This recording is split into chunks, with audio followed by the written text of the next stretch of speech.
Mashirika mbalimbali ya umma nchini yameaswa kuwa na uzalendo wa kuepuka tabia ya kuwa tegemezi wa fedha za ruzuku kutoka serikalini, na badala yake mashirika hayo yajenge mikakati imara ya kuweza kuleta mageuzi katika kuichangia gawio serikali katika mfuko wa hazina kwa ajili ya kuleta chachu ya maendeleo na kuongeza pato la taifa. Kauli hiyo imetolewa na mdhibiti na mkaguzi mkuu wa hesabu za serikali wakati akizungumza na waandishi wa habari mara baada ya kumalizika kwa kikao kazi cha siku 2 kilichowakutanisha ofisi ya msajili wa hazina, ofisi ya taifa ya ukaguzi na baadhi ya viongozi wa mashirika ya umma.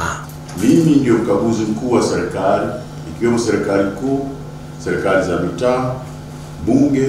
mahakama na mashirika ya umma. Kazi yao kama mkaguzi mkuu, kama mdhibiti na mkaguzi mkuu wa hesabu za serikali inanipa fursa ya kuzijua changamoto zinazokabili mashirika ya umma, kwa kuwa nayakagua kila mwaka na kutoa mapendekezo mbalimbali ya jinsi ya kupunguza na ikiwezekana kuondoa kabisa kasoro na dosari kwenye usimamizi na uendeshaji wa mashirika hayo. Mapungufu haya ni pamoja na ukosefu wa rasilimali, udhaifu wa mifumo ya udhibiti na usimamizi, kukosekana kwa ufanisi na tija, uwepo kwa mianya ya upotevu wa mapato ya serikali, kushindwa kuongeza ajira na kuchangia ukuaji wa uchumi na mambo mengine yanayofanana na hayo ambayo tulikuwa tukiyasema. Aidha, mkaguzi huyo ameongeza kuwa kikao kazi hicho kimelenga kuwajengea uwezo wa watumishi wa mashirika ya umma pamoja na kuweka mikakati kabambe ya kuimarisha mifumo ya utekelezaji wa majukumu ya uongozi, ikiwa sambamba na kuzilinda rasilimali za taifa kwa maslahi ya wananchi, sambamba na kuepuka kabisa mianya ya upotevu wa mapato ya serikali. Kikao kazi chetu hiki na msajili wa hazina tumetathmini mbinu ambazo zinaweza kuleta mabadiliko chanya katika mashirika haya.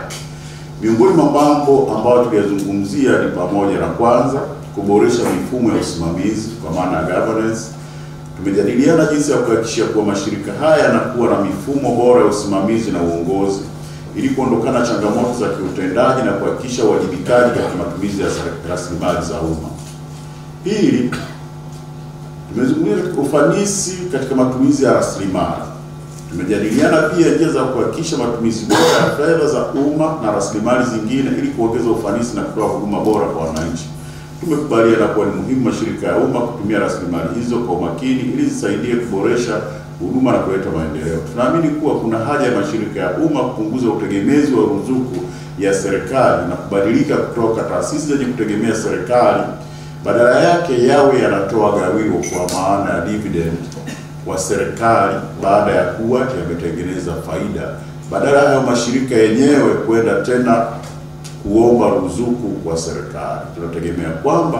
yenyewe yatengeneze faida na yachangie kwenye mfuko mkuu wa hazina kwa kupeleka magawio kwenye mfuko mkuu wa hazina. Kwa upande wake, msajili wa hazina Nehemia Mchechu amebainisha kwamba jukumu kubwa la ofisi yake ni kusimamia taasisi zote za serikali pamoja na makampuni binafsi, ambapo pia amebainisha kwamba lengo la kukutana katika kikao hicho ni kuona namna bora ambayo itaweza kusaidia kwa kiasi kikubwa ulinzi katika suala la uchumi. Kwa hiyo katika kutambua hilo, ilibidi tuwe na kikao cha pamoja cha kubadilishana uzoefu, cha kuweka mikakati na kuangalia namna bora ambapo tunaweza tukakimbia na safari ya mageuzi na ujenzi wa uchumi. Kikao chetu katika siku hizi 2 kwa kweli tumeweza kujuana vizuri, tumeweza kuweka mikakati ya pamoja, tumeweza kuangalia maeneo ambayo